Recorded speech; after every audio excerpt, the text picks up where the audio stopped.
top of the morning to you. Welcome and glad to be here with you this morning on TV Analysis. My name is Chioma Victor, also known as Oma Sweetheart on radio, TV and social media. I can't be alone on this program. I've got with me Kili Beauty. Good morning, Nigeria. My name is Adoma Ezokeke. Welcome to TV News Analysis. Good morning, Oma. Did you hear what I call you? Kili Beauty? I saw. I heard it. You look good. And you too.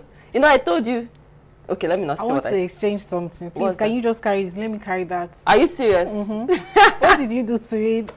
Oh, well, I decided to become a stylist. Okay. And I decided to do something simple. I just decided to try something different. And I was like, oh my God, this wig actually looks good.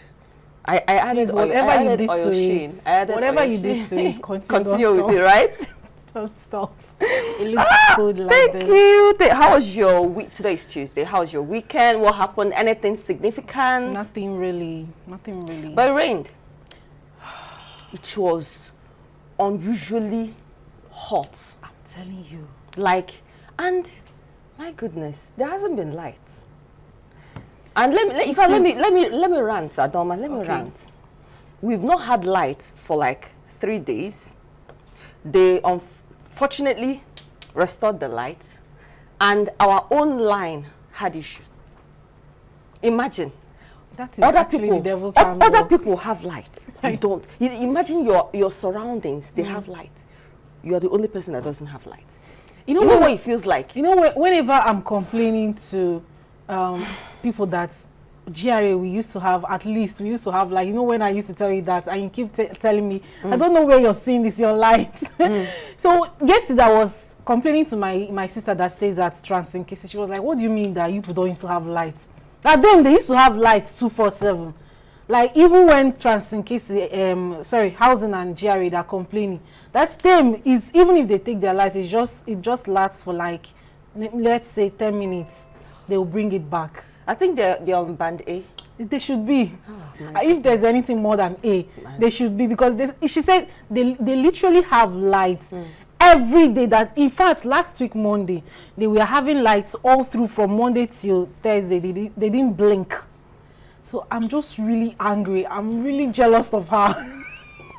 Well, honestly, that's you know, when there is no light, when there is power failure, and when it prolongs, we've talked about it here on this program, it has a way of disrupting every other thing you do. To make you to keep cooking every day. You cook every day. And it's very expensive. Doma, extreme. I don't know, you know where? Sometimes we feel that it is the poor persons, like the underprivileged homes. What are you saying? Because these people, they literally cook every day. Every day. Because you need to get to the market, the stress, everything, the money you're going to spend, because you need to get to the market every day and buy things every day, and you cook every day. You spend every day. Imagine a family that takes swallow like every day. You cook soup. You have to be making soup every day. At least, even if latest every 2 days. Because you can't keep warming. I mean, if you make soup today, warm it tomorrow, Akandocha has been removed from it. It has turned from it was. I said very Akandocha has been removed from it. I'm telling you, it is really bad. Because, honestly, and I don't know, the federal government, are they even seeing that there's this blackouts all over the country? Are they even seeing it? You are supposed to tell us that your president jetted off to Netherlands. Was it not? Is it yesterday or today that he's leaving today? Okay. You are still going to tell us about it. Okay. All right, we have a couple of newspapers to review for you this morning. We have the Vanguard, Punch, Sun, which other ones? Daily Trust and Daily Post. Okay, and of course this day when we still have time. So we're starting immediately with the Vanguard newspaper. Naira depreciates to 1,250 naira per dollar in parallel market. I thought we were rejoicing last week that it was 1,117, 18 thereabout, and today it has depreciated to 1,250. Anyways, Junior Pope Fufuyin gift survivor of boat accident 2 million naira. 200 billion naira intervention fund. Federal government begins disbursement to MSMEs. Foreign investment in stock market rises 100 68% to 118.92 billion naira. Kenyan police arrest Binance chief who fled Nigeria. Court discharged S. Nemasa DG Abobolokemi over 8.5 billion naira fraud. Police, Ogun government on trail of killers of Babcock varsity lecturer. Federal government urges oil and gas operators to leverage capital market for funding. Strange illness claims 8 lives in Sokoto, 208 cases identified. Low investment, non-channelization hamper water transport, according to Yetala. Register for 2024 edition of Vanguard Economic Discourse. Tin Can Customs surpasses Q1 24 revenue target by 139%. Net forest inflow rises 7.3% to $33.9 billion in 2023. Stop hepatitis B virus infection, stop liver cancer, Professor Abiodun Otewayo says. Private school owners beg government on improved security, tax reduction and others. 560 naval personnel to participate in 2024 Inter-Command competition. Mercy Chingo not aware EZT treated me unfairly, Dr. Roy. Affordable healthcare compulsory for Africa, Shalina Healthcare says.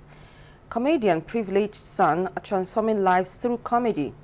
Akim's Metaphysics Alliance captures a scriptural analogy. And finally, Justin Bieber's close friend, rapper Chris King, shot dead. That's it from the Vanguard newspaper this morning. All right, from the Vanguard newspaper, we move over to the Punch newspaper this morning. Bobrisky begs court to convert imprisonment to 200,000 naira fine.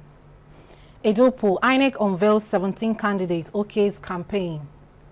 ASUU backs federal government on 18 years university admission age. Decentralized policing not new to Nigeria, Speaker. Outrage over viral video of students being bullied in Abuja expensive school. Army dismisses soldier involved in Dangote refinery cable theft. 2 Boko Haram IED experts surrender troops, destroy ISWAP bakery. Chinese chamber denies barring Nigerian shoppers from Abuja supermarket. Ogun students get scholarship to 14 foreign universities.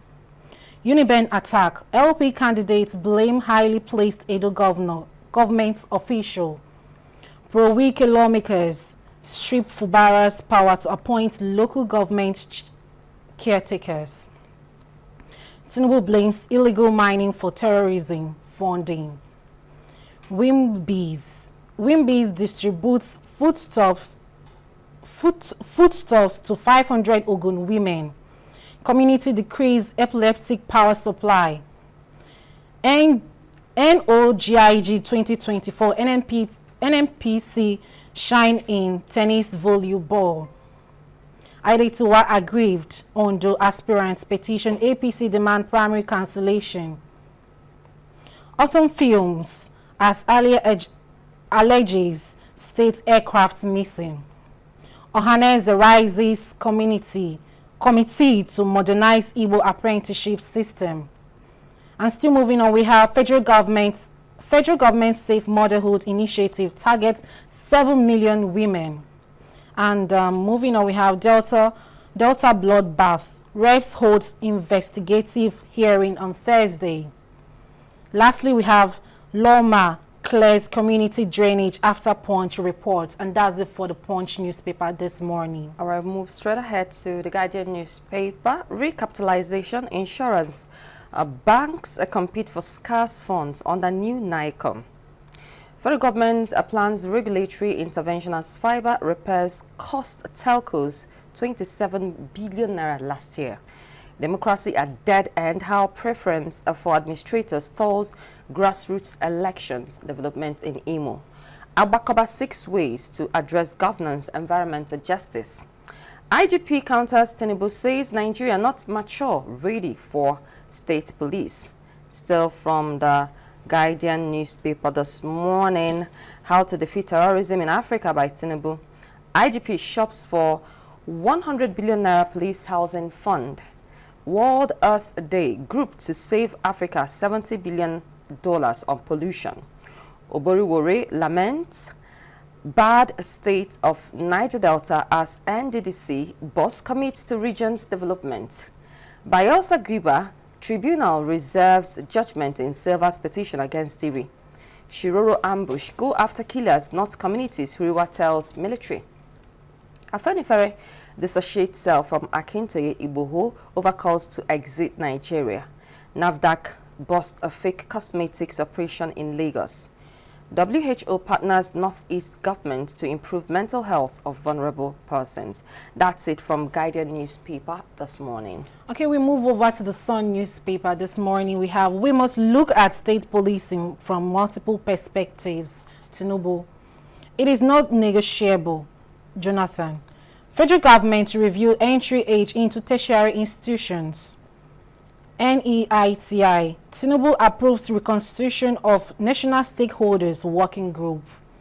Still moving on, we have President embarks on working visit to Netherlands, attends Economic Forum in Saudi Arabia.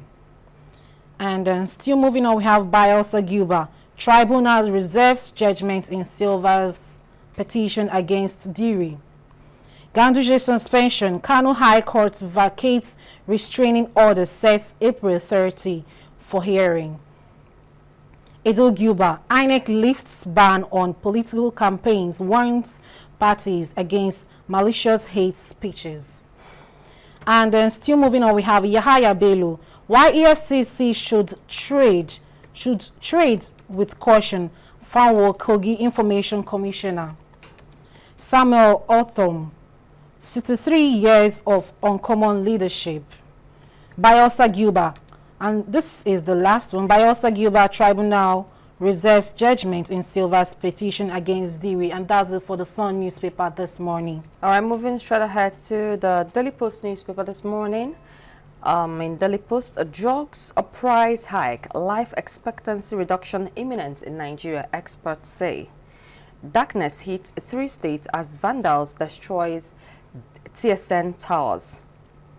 Individuals converted government schools to relief markets, event centers, Abia Commissioner says.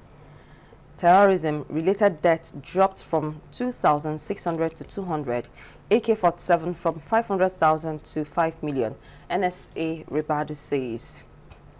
So from Daily Post newspaper, Gaza war, U.S. report indicts Israel of human rights abuses.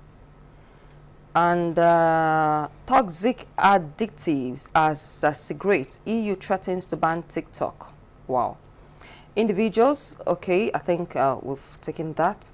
I'm not contesting Abia governorship election. Some will lose media aid. Gawat denies 2027 poster. Forensic audit, you have deep aversion for me. Ibazu knocks OT. Edo Guba, INEC releases final list of candidates. Akin Terewa orders petition appeal committee over Ondo APC primary. Benue APC crisis. Agada secures a major victory as court dismisses 2 cases against him. Finally, PDP LP members defect to APC in Ebonyi. That's it from Daily Post newspaper this morning. All right, from Daily Post newspaper, we move over to Daily Trust newspaper. Electricity tariff hike. Senate summons NERC power minister. 2024 Haji, Nikon urges states to submit pilgrim groupings. Tinubu embarks on overseas trips to Netherlands, Saudi Arabia. Cultists kill 3 suspected police informants in Rivers community. Northern doctors undergo training in kidney transplant urology. What to know about new First Bank's acting CEO, Alabi Osu. Tinubu embarks on fresh overseas trips. And still moving on, we have reactions as federal government shuts down Chinese supermarket discriminating against Nigerians. And lastly, we have article visits Ningi says NAS shouldn't be too in the hands of oppressive governments. And that's it for the Daily Trust newspaper this morning. All right, and that will be all from the newspapers this morning. Do all to get the copies from the vendors nearest to you. you can as well go online and keep updating yourself as these papers, they keep updating. So we're starting off immediately with this report. In fact, when I saw this report, I thought it was, I wouldn't say it was a joke, but I didn't really pay so much attention to it anyways. But since Adoma wanted us to talk about it, we are going to talk about it. Of course, we're going to talk The China General Chamber of Commerce in Nigeria has given insight into the operation of a Chinese supermarket within the premises of Royal Choice Estate. The premises of Royal Choice, it's an estate. It's just like having a supermarket inside this estate, right? And that supermarket is people within this estate. Of course, in an estate, there are streets, there are close. Now, maybe that supermarket is within a close. And before you have access in that close, there are strict security protocol, because that's exactly what the Chinese official who released a statement, Mr. Kui Guanzheng, that's what he said. He said that before you have access to that supermarket, there are strict security protocols. Now, it actually happened for those of us that may be hearing that story for the first time. Was it at the weekend? Today is Tuesday, right? Yeah. On yesterday, a story came out that it was on Twitter, and that even on Instagram, it was all social media. It went viral that they couldn't allow Nigerians access to go buy things, because in that particular supermarket, it sells groceries, Chinese cuisine, everything Chinese. That's what it sold there. Okay, so it went viral that they couldn't allow Nigerians to go in and shop. As of yesterday, the news came out that the door was shut. In fact, Punch carried it yesterday. When I saw the developing story yesterday, I was like, this supermarket, what is going on? What is going on? Then this morning, the secretary of China Chamber of Commerce came to explain that, just like he said, is in an estate, just like this estate is in a close. For you to have access to it, you have to go through strict security protocols. And me, I'm thinking, as Nigerians, we don't like security, we don't like protocols, we don't like due process. And Adoma, honestly, to be honest with you, the social media has empowered a lot of things. Okay. We have to be careful. Little thing, people on social media, they are shouting. Let's call a spade a farm implement, Adoma. Every organization wants to sell. In fact, that supermarket that is located in that place, they are there. They came to Nigeria to do business because they see Nigeria as a fertile ground. Adoma, have you noticed that even in Onitsha now, there are places where Japanese, they're all over Nigeria. Exactly. I'm talking about Onitsha, where we are. In fact, in this estate, there are houses where Chinese, Japanese, they've rented the whole house. They are staying there. If you're going into the market, you see them. If you're driving within this estate, you see, even in your own estate, GRA, you see them. Okay? And they are here because if there's a Chinese restaurant. Yes. In Asaba, there is a Chinese restaurant. Exactly. There are, I can count of 2 different Chinese restaurants in Onitsha here. They are here because they are doing their business, and they are comfortable. They want the money. So you're not going to tell me that they don't want the money. Well, let me ask you a question. Well, I've not finished. Okay. Nigeria, let's be honest with ourselves. This is a country where we don't like due process. Okay. Probably somebody somewhere wanted to get in and does not want to go through security scrutiny. Okay. And maybe I wasn't there. I'm just thinking. Conspiracy. I'm just theorizing. Maybe the person wanted, a close now. This is an estate. You want to get through the close, and the security wants to ask you, what is your permission to, security protocol. There could be some security protocol they're going through. Maybe biometrics, whatever it is, The person doesn't want to go through security protocol. And for security reasons, they shut the door against some people. And somebody came on social media and started shouting that they shut the door against Nigerians. Okay, you want to say something? Oh, let me ask you, are you a Nigerian? A full-blooded Nigerian. How am I sure that you're a Nigerian? I know, because I'm looking at your hair alone. Oh, you just dress like them. Anyway, let me just start with you said there are some security protocols. Let me tell you the protocols. Like, you cannot go into that supermarket without maybe a Chinese person gives you a permission to go in there. That is the protocol. And again, why can you come to our fatherland our motherland, and you establish a business, and you make such protocols that only when you want to, a citizen wants to go in, that means a Chinese will give you a permission to go through that protocol. Then if you have that permission permits from a Chinese man, that's how you can get into the supermarket. And again, we share the same independent date with China. And again, the thing is that this is not just only about the supermarket. This has been happening just in Africa. Let me just let me just generalize it now. Let's talk about Nigeria first. There are some schools in Nigeria, some you know, primary schools, secondary schools that are being established, that were just established by these foreigners. And these foreigners, they just make it in such a way that it's just their people that can only attend those schools. It's only when you have maybe a permission, just like you talked about protocol and all this, that is when in Nigeria can actually go into those schools. And again, let me just bring it down to Africa. There's this story about a US missionary.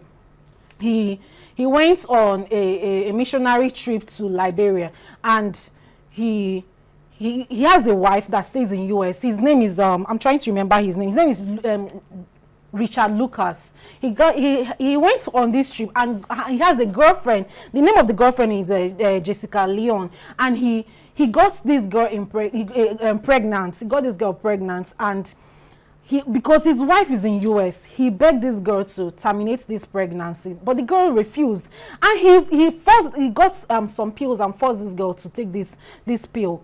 And this girl refused. He nearly cut this girl's throat where he was trying to force this girl. Then this girl ran out of the house and went to a hospital, reported the case to the hospital. This hospital is in Liberia. And when he even reported the case and even sued the man, and when the case came to the courts, do you know the annoying thing that pissed me off about this case? Because Africans, we are still the one doing ourselves. That is why at the end of the day, even if you get the independence, you will still be a slave to the white man. And do you know that this particular Jessica Leon, she went to court.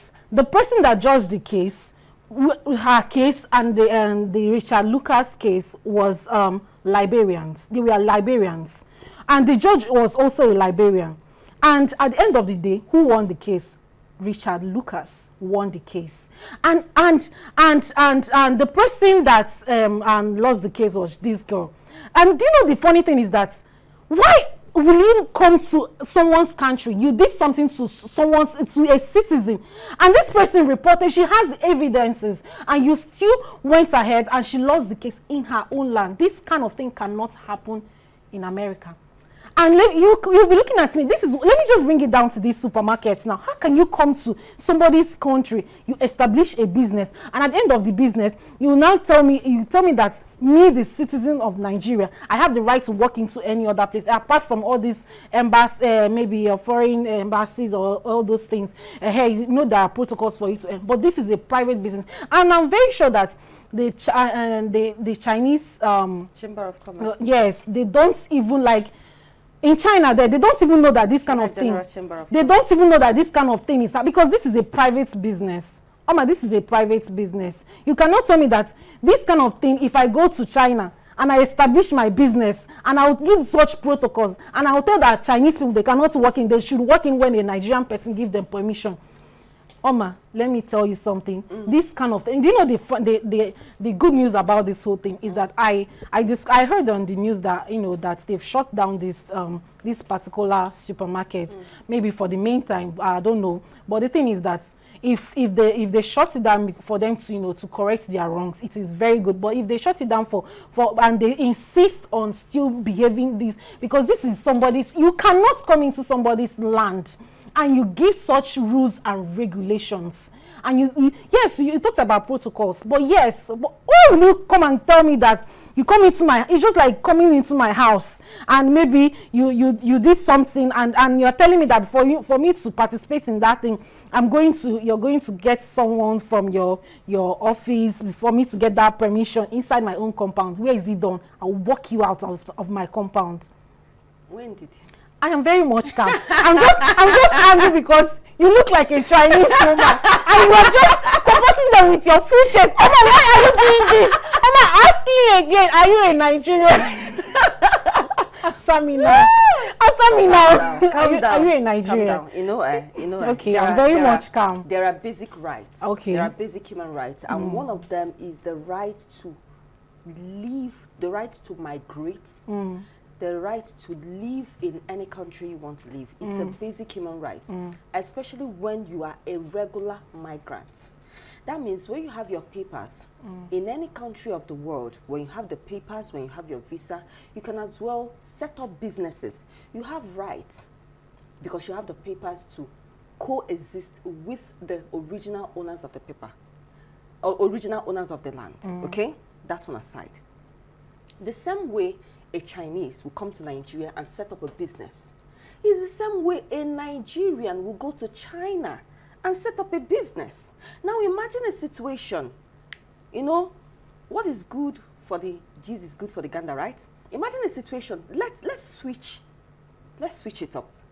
A lot of Nigerians are known to be travelers. In fact, Igbo, southeast of Nigeria, we are known to be travelers. And when we travel to these places, we set up our businesses. Now imagine a Nigerian setting up a business in China, in a close, probably, Adoma, when you visit those places, those reserved areas, you find out that the security is high, top-notch. I remember there was a time I applied for UK visa. That was in 2009, right? 2009, 2010. In fact, getting into that place, the security from the gate to the place I'm going to, I'm talking about 2009, 2010. Now imagine 2024. We are in the era of technology. Of course, there are rules and regulations. What you just said now, that is China, that before you have access, that a Chinese man, these are hearsay. It hasn't, probably somebody said it on the social media. But the person that released we should always go with official release. The official release said, he said the chamber expressed regret over the altercation at the estate entrance gate between the security personnel and a customer. It only takes one customer to rant. It only takes one customer to bring people in the bad light. It may not necessarily be, let's wait until we see other people. Of course, there are still other Nigerians who live within that estate, okay? I was telling you a story. Imagine these businesses. Of course, there are Nigerians who stay in China, Nigerians who stay in Japan, Nigerians who stay in the UK, in the US, and they have their businesses. For you, Nest, you know Nest? Nest is a company we hear owned by a Nigerian. Okay, it has branches all over, different parts of the world. For you to enter into the place, you'll be searched. Security, they are trying to maintain security. And you may not know what an organization has had to go through for them to put certain and basic security. Okay? Let's see it from that angle. All right? And I will always say, before you enter an organization, there are rules and regulations. Don't ever think, before we came on, I told you that the challenge we have, one of the challenges, because we have a lot of challenges in this country, one of the challenges we have in this country is we don't like due process. You see a situation where somebody wants to have access into an organization, the person just comes and in fact, something has even played out here. Somebody, a client, came here. One of the days, I don't know what took me to the live studio. I came into the live studio and I saw a stranger. Yes, look at your face. I saw a stranger, a client, who claims that he has paid us. I calmly, politely asked him, sorry, Oga, who are you looking for? In our live studio. It's just like going to the hospital and walking straight into the theater. Because you think your father is the owner of the hospital. You don't do that. It's very important to obey rules and regulations, security protocols guiding any organization. But then, Oma, these protocols should be fair, because if you check it, you see that Nigerians are still the ones working for these persons. Okay. Yes, but you know, when you go to a Chinese restaurant, the Nigerians are the ones doing the security, the waiters, because that's what they want to do now. And but the that ones is what they want to do. the ones, the chefs are the Chinese, because they know how to make their CBC food. trouble. So that is what Nigerians want. Those people that you see there, then Adoma, understand. In media, there are agendas. Like we are talking about this, we are creating, we are forming an agenda. Everybody, I've come to realize that everybody has got an agenda. Don't just think that that person who is working as a cleaner in a Chinese restaurant has an agenda. He or she is there to make money. You know, when I saw the first video I saw when even the security man was begging the people, please don't enter. If you force yourself inside, they're going to sack me. And I'm like, what is really going on? You see? This is... You see? They are forcing themselves inside. Because we don't like protocol in this country. We had better start protocols.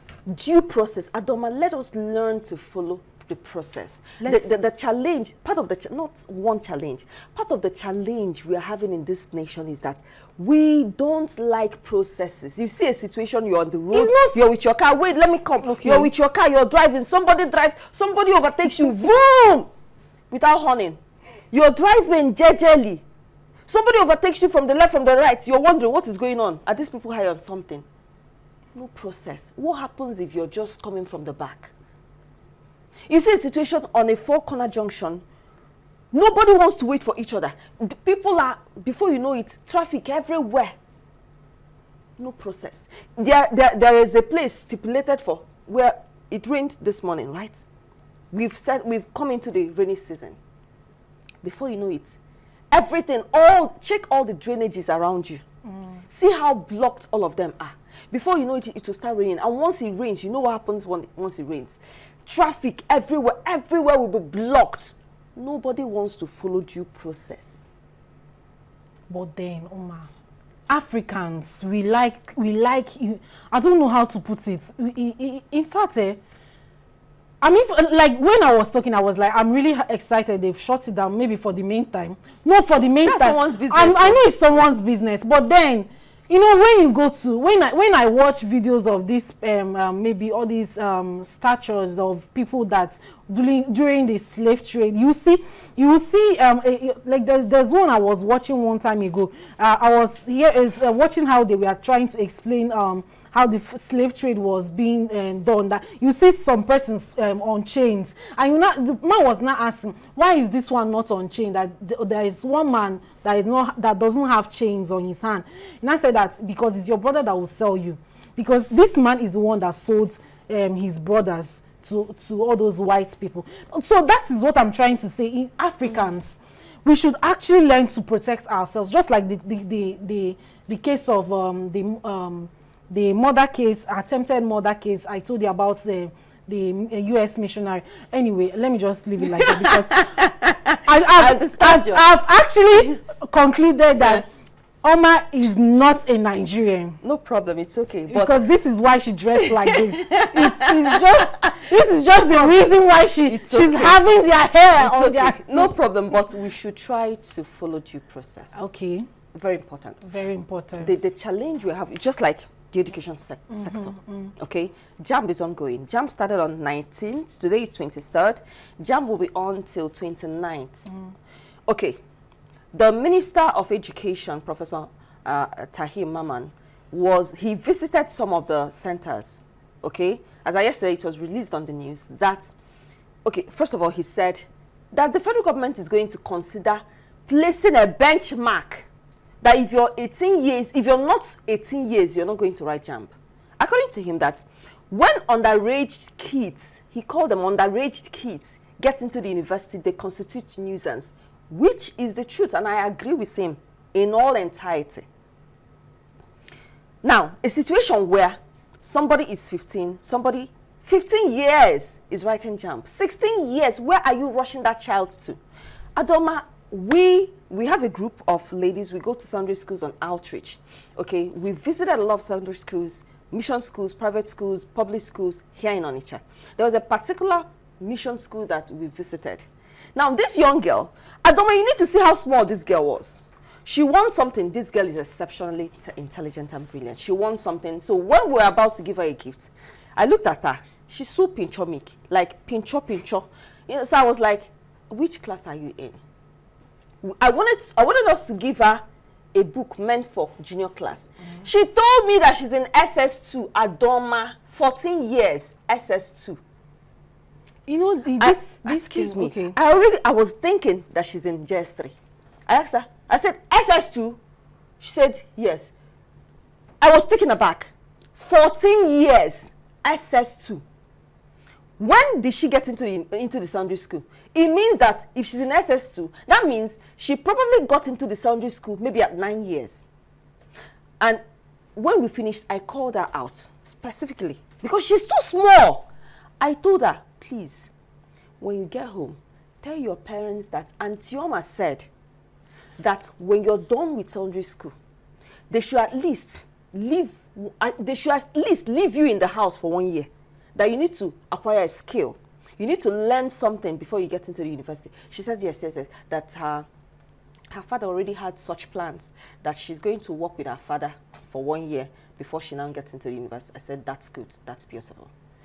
Again, something happened when, during the process of registering for JAMB, a particular 15-year-old came to register for JAMB. And in the center, in the CBT center where she went to register for the JAMB, one of the staff members started sexting her, like sending her sexual text messages.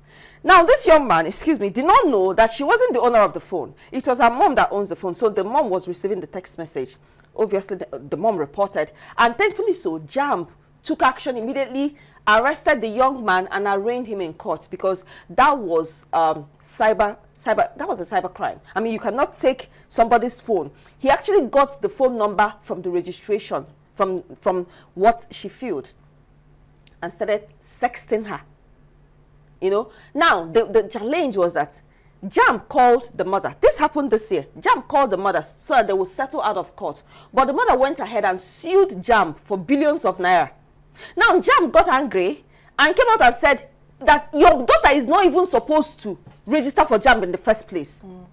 That the children, that people that register for JAMB should be 18 years and above, not below. So, in 2021, the federal government came up with a policy that if you're 16, if at some of the universities in Nigeria right now, the age of entrance is 16 years and above. But right now, the Minister of Education is saying that the federal government is going to really consider 18 years and above for you to get into the university. You want to say something? You know what really happens to these underage people entering universities is, I think, let's start it from the parents. Because I think in US, before you start school in US, I think it must be 5 years. Exactly. And exactly. But in Nigeria, you see a child of a year plus. Yeah, in US, stage 1 is 5 to 7 years. Yes. Stage 2 is 7 to 11 years. Exactly. Stage 3, 11 to 14 years. So when then stage 4, 14 to 16 years old. These are the key stages.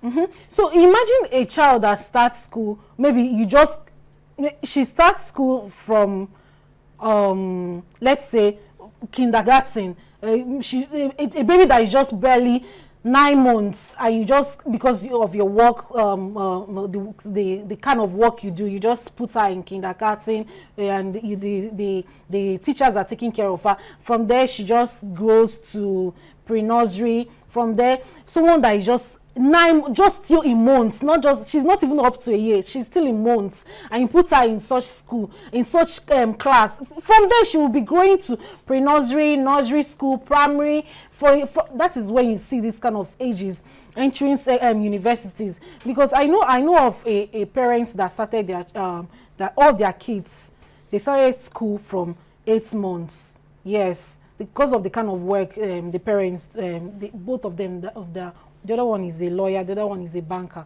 So they are all busy, very busy parents. So that is why all their kids, they started school from 8 months. Once you're 8 months, they will carry and put you in kindergarten. From there, you see yourself pre-nursery, nursery, primary, and that is when you see someone that is 12 years or maybe 9 years, the person is entering secondary school. Someone is 8 years, the person is entering secondary school. By the time they will finish secondary school to get into the university, you'll be seeing someone like 15, 14.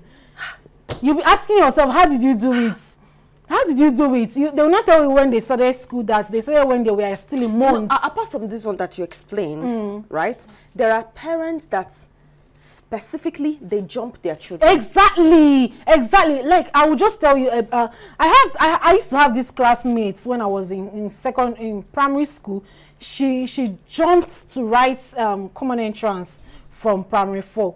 She didn't primary 4. Yes, she didn't do primary 5. She just jumped. My goodness. Wrote common entrance, and to have it now, the girl is very brilliant. That's obviously. She's very, very brilliant, and she's a medical doctor now. Okay. She jumped from primary 4, wrote common entrance, and she didn't do primary 5. She just wrote the common entrance, entered JS1 from primary 4. She passed and she got admission, entered JS1, and that has just been the way her siblings, they don't do primary 5. They just jump, write common entrance with primary 6 pupils, and once they pass the exam, they'll just go into JS1, and that is how their lives has been. And they are just so fast, and they're always having these professional courses, medical doctor, barristers, and all those things. That's the way. And you see, at the end of the day, you find out that these things are contributed by the parents. Because you cannot tell me that a child may. You see, when I see stories of, there's this girl, there's one that I saw one time ago, a medical doctor that graduated in, I think what the age I saw was 15 years. I was like, what? 15 years? When did you start school? You know where? When did you start school? You know, there are certain things we need to shed light on. Mm-hmm. There are developmental processes in a human being. And when you jump it to another one, it has a way of still coming back. Because that person will still want to relieve that place that you jumped. Parents need to understand this. You know, and remember, I don't know when you were, if you've entered school. In the olden days, before you enter primary school, I was part of those people that your hands must. Your hand must reach this place. Yes, if it's not up to that, you're not entering school. That was the criteria then. Yeah. Right now, I no longer know what the criteria is, because just like you said, 8 months, even 6 months, a child is taken to the creche. All right, the child is there as a result of the fact that parents don't have a work. I mean, parents are working, okay? But it's also important to make parents understand that while you rush to the crèche, to wherever it is to keep your children so you can work, understand that the child sort of needs you at that developmental stage. That's why, you know, all these things, they have a way of working together. That's why we always advocate for organizations to be gender-friendly, family-friendly. Yeah. When you have an organization that is family-friendly, and I'll always be grateful to Sapiencia. Sapiencia is family-friendly, in the sense that we even have a children's room. Yeah. Such that if you're a breastfeeding mom, you can come with your helper, you can come with anybody that helps you out. They will stay in the children's room. You go and do your work. The time you have, the space you have, you can go back and take care of your child. In that way, as a woman, you're growing in your career, your children are growing, you're not missing out.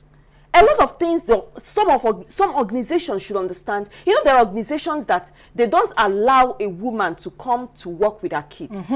Very strict organization. And it is sad. These things should be talked about. As an organization, you should cater for the welfare of your workers. It is not just about your own growth. You should also think about the growth of the people working for you. Because when they are growing, when they are happy, when their mental health, when their mental well-being is okay, emotionally they are balanced, they can give you the very best. In most organizations, that's when you see some staff, they don't even last. Well, maybe you just hear that this person just worked here for a year, and maybe she got frustrated, she left. imagine a situation where someone gives birth. For crying out loud, the first 12 months of in the life of a child, that child needs the mom.